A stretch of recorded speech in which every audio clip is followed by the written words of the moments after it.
Nuevo orden mundial.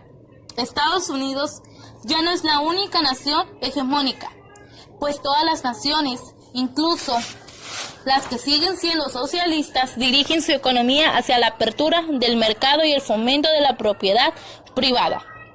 Existen regiones de desarrollo que cada día cobran mayor importancia, entre ellas están India, que ha logrado un repunte económico impresionante en los últimos años. China, que actualmente es una de las primeras potencias económicas a nivel mundial, con una industria desarrollada y recursos naturales incalculables. Rusia, que se recupera rápidamente y también con vastos recursos naturales. Los países productores de petróleo, que aunque forman parte de la OPEP, aún no logran integrarse económicamente. Y el Mercosur, integrado por Argentina, Brasil, Paraguay, Uruguay, Chile, Bolivia, Perú, Ecuador, Colombia y Venezuela, que se perfila como un bloque poderoso debido a su desarrollo industrial y a sus recursos naturales. Al retirarse Estados Unidos de Japón en 1951, este último emprendió una política de recuperación con base en la gran inversión extranjera, lo que provocó que en la década de los 70 la industria japonesa se hubiera diversificado hacia el mercado internacional y estaba plenamente recuperada. En las décadas siguientes, Japón logró consolidarse como potencia y procedió con la expansión hacia sus países vecinos.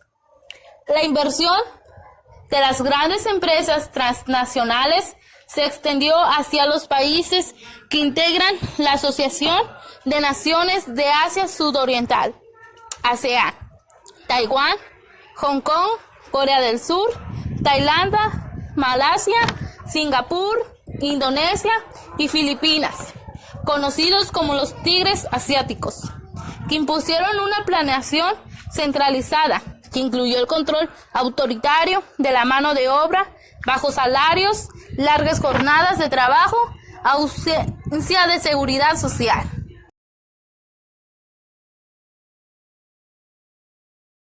Neoliberalismo. El neoliberalismo procede del liberalismo del siglo XIX, que plantea la libertad del individuo como principio fundamental para la convivencia en sociedad. Se parte del hecho de que el hombre ha nacido libre e igual a sus semejantes. Con esta base, hacia los años 90 del siglo XX, se elabora la doctrina del neoliberalismo que plantea el Estado debe participar en forma mínima en la economía, pues este no ha favorecido el desarrollo de las actividades económicas al ser incapaz de administrar y suministrar con eficacia los bienes y recursos, debido a la incompetencia, inoperancia y anquilosamiento del aparato burocrático administrativo. También establece la oferta de los bienes por encima de la demanda, es decir, se necesita mayor cantidad de bienes o productos que el número de consumidores. La productividad y la eficacia en el trabajo son indispensables para solucionar los problemas económicos y sociales. El individuo debe estar por encima del Estado, pero no sustituirlo, y la libre competencia es indispensable para la sobrevivencia de la sociedad. Estas políticas se impusieron en todo el mundo por medio de los organismos financieros internacionales, destinados a otorgar préstamos a las naciones en desarrollo, el Fondo Monetario Internacional y el Banco Mundial. Así, los organismos internacionales que habían sido creados para favorecer el crecimiento de las naciones pobres se convirtieron en representantes de los países ricos, los cuales, en épocas de recesión internacional, aumentos los intereses y presionan a los deudores para que adopten políticas económicas neoliberales que aseguren el pago de la deuda, aún en detrimento del bienestar social de la población. De estas premisas, las condiciones que el gobierno de un país consiga un préstamo son la reducción de gasto del Estado, la reducción del tamaño del Estado, el control salarial, la libertad económica. La integración de las economías nacionales a la dinámica de los mercados globales, aunada a una gran transformación generada por lo que se conoce como la tercera revolución industrial, que emprende el desarrollo de la electrónica, la informática y la automatización, así como el uso de nuevos materiales y la biotecnología en los procesos productivos, dio como resultado la etapa que se conoce como globalización. La globalización. La crisis de la década de 1980 mostró la interconectado que estaba el mundo. Esta interconexión se debía a dos factores: A. La presencia de organismos financieros internacionales que financiaban a muchos miembros de la ONU, y B. El desarrollo de las tecnologías de la información y las telecomunicaciones que vinculaban a diversas sociedades a través de las distancias y en poco tiempo. Ante esta crisis, varios países actuaron de manera distinta. Por ejemplo, los socialistas se mantuvieron al margen. China, por ejemplo, no se endeudó, pero el resto del mundo actuó de una de dos maneras. Algunos cumplieron cabalmente con el Banco Mundial, México estando entre ellos. Otros aplicaron planes de choque para volver sus economías más competitivas internacionalmente y al mismo tiempo pagar sus deudas, por ejemplo, Brasil y Argentina.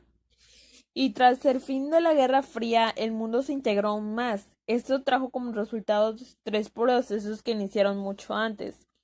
En las economías del mundo, la mayoría de la población no se dedica a la industria y mucho menos a la agricultura, sino a los servicios.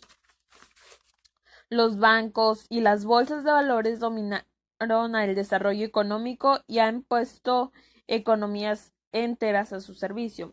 Los estados son cada vez más reacios a administrar empresas propias y demandan cada vez a sus poblaciones que contribuyan al gasto burocrático. Se forman cada vez más bloques de integración económica con instituciones de administración política, capaces de definir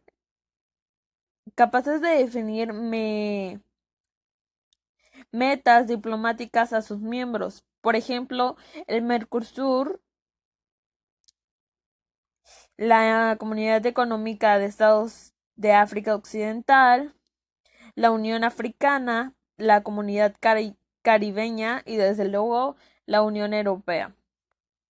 Han surgido países en pleno crecimiento que por su capacidad productiva y recursos se consideran futuras potencias económicas: Brasil, Rusia, India y China, que conforman la BRIC. De esta forma nacía como tal la globalización, un fenómeno que se refiere fundamentalmente a la interconectividad entre los diversos puntos del planeta, abarcando todas las áreas de la sociedad, desde el aspecto económico hasta el cultural. Aunque es positivo que haya comunicación expedida entre las diversas partes del mundo en todo su esplendor, esta realidad trae una serie de desventajas consigo, tales como la desigualdad social, la destrucción ambiental, la homogeneización de la cultura, entre otras. Hasta el cultural. Aunque es positivo que haya comunicación expedida entre las diversas partes del mundo en todo su esplendor, esta realidad trae una serie de desventajas consigo, tales como la desigualdad social, la destrucción ambiental, la homogeneización de la cultura, entre otras.